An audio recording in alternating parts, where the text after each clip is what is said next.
ناظرین، یہ کہانی ہے ایسے پاکستانی ہیرو کی جسے دنیا دی مین آف اسٹیل کے نام سے یاد کرتی ہے۔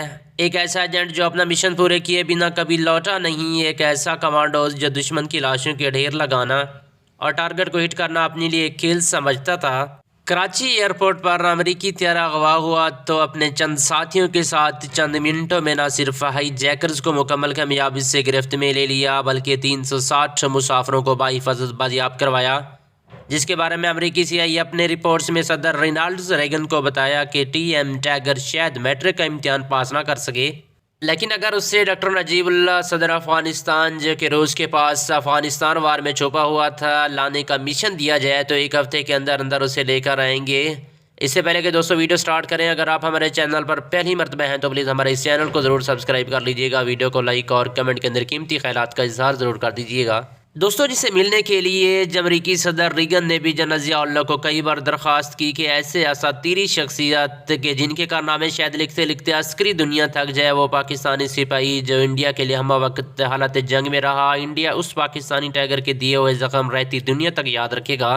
اس لیے TM ٹائگرز کو قتل کرنے کے لیے اسپیشل ٹاسک ایجنسی کو دیا گیا۔ اس کے بعد پاکستان میں ان کی سیکورٹی سخت کر دی گئی۔ اس پر مرد مجاہد مسکرا دیے، جیسا کہہ رہے ہیں کہ مجھے مارنا ہندو نبی کے بس کی بات نہیں۔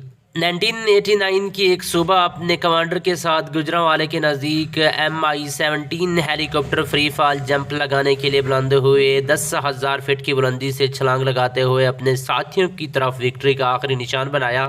جیسے کہہ رہے ہوں کہ اب تمہارے حوالے وطن ساتھیوں، اب مقام شہادت نزدیک آ گیا، جس کی ساری عمر جستجو رہی۔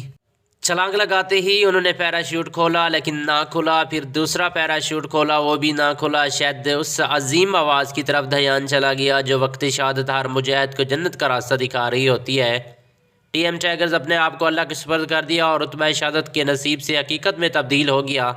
وہ پاکستان کے شیر تھے جنہیں ہم ساری زندگی ہیرو کی طرح یاد رکھیں گے۔ 1965 اور 71 میں جو زخم اس ٹائگرز نے اور سیاچن گلیشیر میں جتنی بڑی تعداد میں لاشوں کے تحفے انڈیا کو اس مجاہد نے دیے، اسے انڈیا بھی ہمیشہ یاد رکھے گا۔ اس نے غضب کی نگاہ پائی تھی، جس کی جانب دیکھتا کیا مجال جو مد مقابل زیادہ دیر اس کی آنکھوں میں آنکھیں ڈال کر دیکھ پاتا۔ صوفیہ کرم کے شہر ملتان میں 8 اکتوبر 1938 کو پیدا ہونے والے یہ سپاہی ایک دستان شجاعت، ایک امر کردار تھا۔ وہ پیدائشی فوجی تھا۔ لاہور کے گورنمنٹ کالج سے تعلیم حاصل کرنے کے بعد وہ پشاور قانون کی تعلیم حاصل کرنے چلا گیا، مگر کوئی نہ کوئی ایسی چیز تھی جو اس کے اندر ہلچل پیدا کرتی تھی۔ وہ سمجھ نہیں پاتا کہ آخر یہ کیا ہے۔ وہ راتوں کو سوتے ہوئے اٹھ کر بیٹھ جاتا اور اسے یوں لگتا کہ اسے کوئی آواز دے رہا ہے، ہاں کوئی مجھے بلا رہا ہے۔ آخر وہ ایک صبح اٹھے، قانون کی تعلیم کو خیر بات کہا، فوج میں اپلائی کر دیا۔ وہ جان گیا کہ نو دھرتی کی ماں پکارنے پر لبیک کہنے کا وقت آ چکا ہے۔